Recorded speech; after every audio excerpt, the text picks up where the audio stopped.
দেখবেন আগামী 1 বছরের ভেতরেই কিন্তু আমার মনে হয় ফিলিস্তিন রাষ্ট্র শুধু সৃষ্টি হবে না, জেরুজালেম, পূর্ব জেরুজালেম ছাড়তে বাধ্য হবে। সংকটের তো সমাধান হচ্ছে না, এই বিষয়টা কি আসলে একপাক্ষিক হিসেবে আপনি দেখবেন কিনা? না, আমি ঠিক একপাক্ষিক দেখব না। রিসেন্টলি গত মাসখানেকের মধ্যে, ইনফ্যাক্ট মাসখানেক কেন, গত 2 সপ্তাহের মধ্যে নাটকীয় কয়েকটা ঘটনা ঘটে গেছে, যার ফলে মার্কিন যুক্তরাষ্ট্র আইসোলেটেড হয়ে গিয়েছে। আমার কাছে মনে হচ্ছিল যেন প্যালেস্টাইনের ক্ষেত্রে এই যে 2 রাষ্ট্র থিওরি, এটা হয়তো প্রায় মৃত হয়ে যাচ্ছিল। কিন্তু যেই একটা খুবই গুরুত্বপূর্ণ যে ঘটনাটা হচ্ছে, যে 3টা আমেরিকার অত্যন্ত ঘনিষ্ঠ পশ্চিমা দেশ, ব্রিটেন, অস্ট্রেলিয়া আর কানাডা, 3টা দেশই প্যালেস্টাইন রাষ্ট্রকে স্বীকৃতি দিয়েছে। শুধু তাই না, তারা এটাও মেনে নিয়েছে যে পূর্ব জেরুজালেম হবে প্যালেস্টাইনের রাজধানী। এটা কিন্তু অত্যন্ত তাৎপর্যপূর্ণ, এবং এটাই প্রমাণ করে যে শেষ পর্যন্ত মূল্যবোধের জয় হয়ই।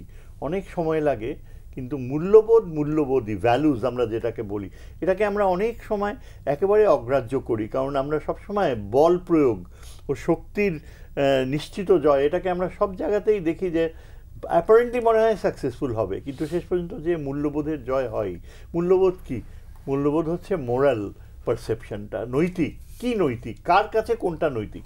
যে আগে ইসরায়েল সবসময় বলতো যে এই যে হোলোকস্টের কারণে তারাই নিগৃহীত, নিপীড়িত। ইসরায়েল দীর্ঘ সময় পশ্চিমা বিশ্বের কাছে সবচেয়ে বেশি গ্রহণযোগ্য জাতি ছিল, যে তাদের সব স্বার্থ মেনে নিতে হবে, একটা জাতি ধ্বংস হয়ে যাচ্ছে। আজকে সেটা একদম উল্টে গেছে, মূল্যবোধে সেখানে এত নৈতিক জয় হয়েছে ফিলিস্তিনিদের যে অকল্পনীয়। এবং এখন মার্কিন যুক্তরাষ্ট্রে স্বয়ং আপনি দেখেন বিশ্ববিদ্যালয়গুলোতে ব্যান করে দিতে হয়েছে, ছাত্রদেরকে বিতাড়িত করা হয়েছে। অকল্পনীয়, যে আমরা ম্যাকার্থি এরা আমরা বলি 50s যখন উইচ হান্ট হতো কমিউনিস্ট ধরার জন্য, ট্রাম্পের সময় ঠিক ওই রকমই বিশ্ববিদ্যালয়গুলোতে যত ছাত্ররা যারা নৈতিক অবস্থান নিয়েছে, আর মিডল ইস্টের ছাত্রদের কথা তো বলাই যায় না, সবাইকে বিশ্ববিদ্যালয়গুলো থেকে বের করে দিয়েছে।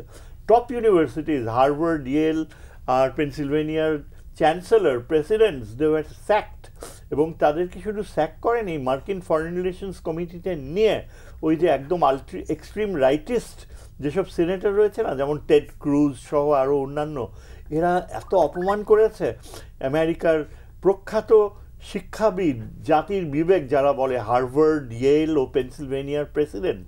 এবং সেখানে 2জন কৃষ্ণাঙ্গ মহিলা ছিল, একজন শ্বেতাঙ্গ ও কৃষ্ণাঙ্গ। এবং আমরা ফরেন রিলেশনস কমিটির হিয়ারিংগুলো দেখছি, অ্যাবসলিউটলি মানে আমেরিকা নগ্নভাবে হিউম্যান রাইটস ভায়োলেট করছে। তারপর ট্রাম্প, এই যে দেখেন আমেরিকায় স্বয়ং আমেরিকার ইয়াঙ্গার জেনারেশনের ছাত্রদেরকে ইউনিভার্সিটিতে ওয়ার্নিং দিয়েছে, তারা এই নিয়ে আলাপই করতে পারবে না। এটা কি সম্ভব?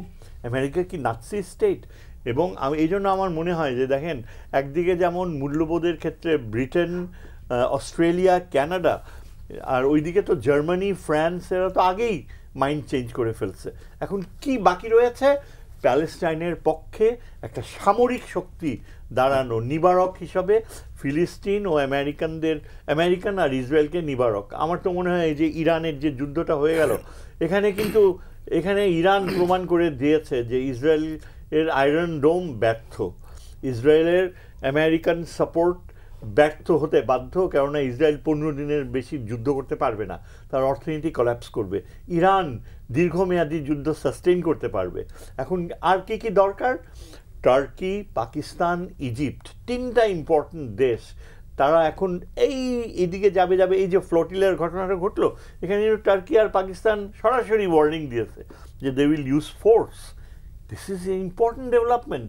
আপনার কিন্তু ফাঁকে ফাঁকে খুঁজতে হবে যে কোথায় সাটল চেঞ্জগুলো আসতেছে, যেটা হোপফুলি ফিলিস্তিন রাষ্ট্রকে কাছাকাছি নিয়ে আসবে। আপনি দেখবেন আগামী 1 বছরের ভেতরেই কিন্তু আমার মনে হয় ফিলিস্তিন রাষ্ট্র শুধু সৃষ্টি হবে না, জেরুজালেম, পূর্ব জেরুজালেম ছাড়তে বাধ্য হবে এবং সেটেলমেন্টসগুলো উইথড্র করতে বাধ্য হবে। কারণ দীর্ঘ সময় ইসরায়েল জিতেছে, মূল্যবোধের চরম অবক্ষয় হয়েছে।